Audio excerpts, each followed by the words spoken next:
लेकिन कमोडिटीज की आज शुरुआत कैसी होगी और क्या एक्शन एक्सपेक्टेड है, इसके लिए सीधे चलते हैं मृत्युंजय के पास। शुक्रिया दीपाली। और कमोडिटी मार्केट की बात करें तो हफ्ते के पहले कारोबारी दिन आज गोल्ड और सिल्वर की कीमतों में तेज गिरावट आई है और कॉमेक्स पर सोने का भाव $9 से ज़्यादा लुढ़का है। चांदी में करीब 2% की गिरावट है क्योंकि यूएस में दरें बढ़ने की संभावना एक बार फिर से बढ़ती हुई दिख रही है और इसने मार्केट के सेंटीमेंट को कमज़ोर किया है। न्यूयॉर्क के फेड प्रेसिडेंट ने ये कहा है कि सितंबर में यूएस में दरें बढ़ सकती हैं, इस बात की संभावना जताई गई है। तो कुल मिला के देखें तो उसका इम्पैक्ट मार्केट पर दिखा है क्योंकि डॉलर भी मजबूत हुआ है। इसके अलावा अगर बात करें क्रूड की तो क्रूड में गिरावट बढ़ गई है और WTI क्रूड का भाव $48 के नीचे लुढ़क गया है।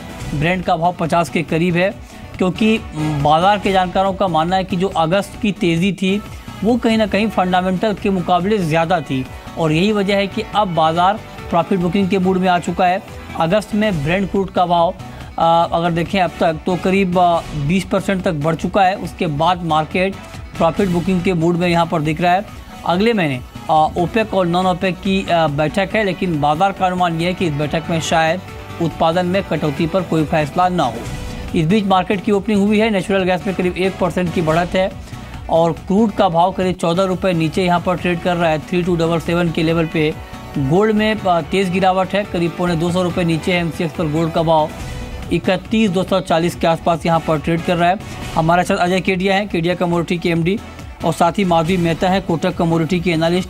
आप दोनों मेहमानों का बहुत बहुत स्वागत है कार्यक्रम में। माधवी, क्या इंट्राडे में आपको गोल्ड में और गिरावट दिख रही है?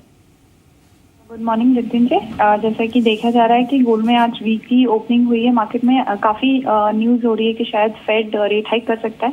ओवरऑल मुझे लगता है अभी भी फेड के नजरिए से पिक्चर इतना क्लियर नहीं है, लेकिन ये हफ्ता जो 2 मेजर इवेंट्स है उसकी वजह से मार्केट में पहले ही थोड़ा करेक्शन दिख रहा है, जो कि US GDP है और दूसरा फेड के चेयरपर्सन का कमेंट्स है। तो इसके रहते हुए मुझे लगता है आज की कारोबारी क्षेत्र में हो सकता है कि थोड़ी वीकनेस बरकरार रहे। हाँ। बट 1330 अभी भी एक की लेवल है, उसके नीचे बहुत बड़ा फॉल मुझे नहीं लगता। ठीक है।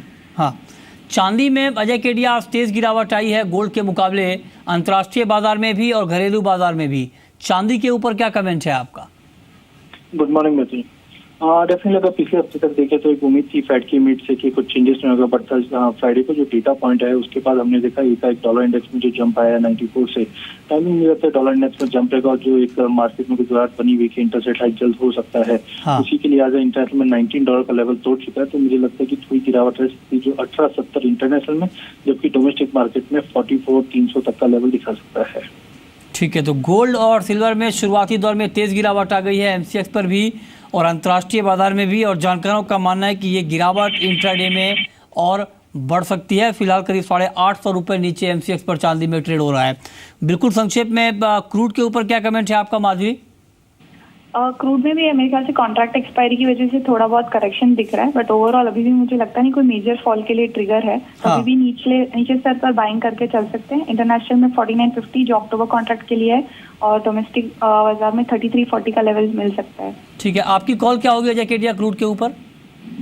नहीं, मुझे लगता है क्रूड में ओवरऑल लास्ट 15 दिन में हमने काफी अच्छी तेजी देखी, तो आज एक प्रॉफिट बुकिंग का दौर है। मुझे ज्यादा वीकनेस नहीं लग रही है क्योंकि आगे नेक्स्ट मंथ जो मीट है उसमें कहीं ना कहीं हम एक प्रोडक्शन फीस के ऊपर अपडेट आते हुए तो इंट्राडे प्योरली 3300 पे बेची, नीचे में 3220 तक के लेवल देखने मिल सकते हैं। ठीक है, बहुत बहुत शुक्रिया अजय केडिया आपका और माधवी मेहता आपका भी इस पूरी जानकारी के लिए।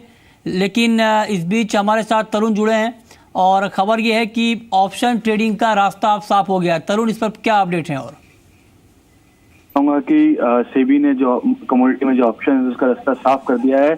अगले महीने की होने वाली जो बोर्ड की बैठक है उसमें ऑप्शंस पे मंजूरी मिल जाएगी। हाँ। और उसके बाद एक्सचेंजेस को से राय मांगी जाएगी कि वो कौन कौन सी कमोडिटीज में अपना ऑप्शन स्टार्ट करना चाहते हैं। और जो हमारे सोर्सेज हैं वो ये बता रहे हैं कि MCX सिल्वर और गोल्ड पे ऑप्शन स्टार्ट करने की सिफारिश करेगा और वहीं NCDX जो है वो ग्वार और सोया पे ऑप्शन स्टार्ट करने की सिफारिश करेगा। तो उम्मीद कर सकते हैं कि जो अगला साल 2017 जनवरी से जो ऑप्शन वो मार्केट में शुरू हो जाएंगे, लेकिन इसका जो पूरा फ्रेमवर्क है वो अगले महीने की बोर्ड की बैठक पे उस पर मंजूरी मिल जाएगी। जी, बहुत बहुत शुक्रिया तरुण आपका इस पूरी जानकारी के लिए।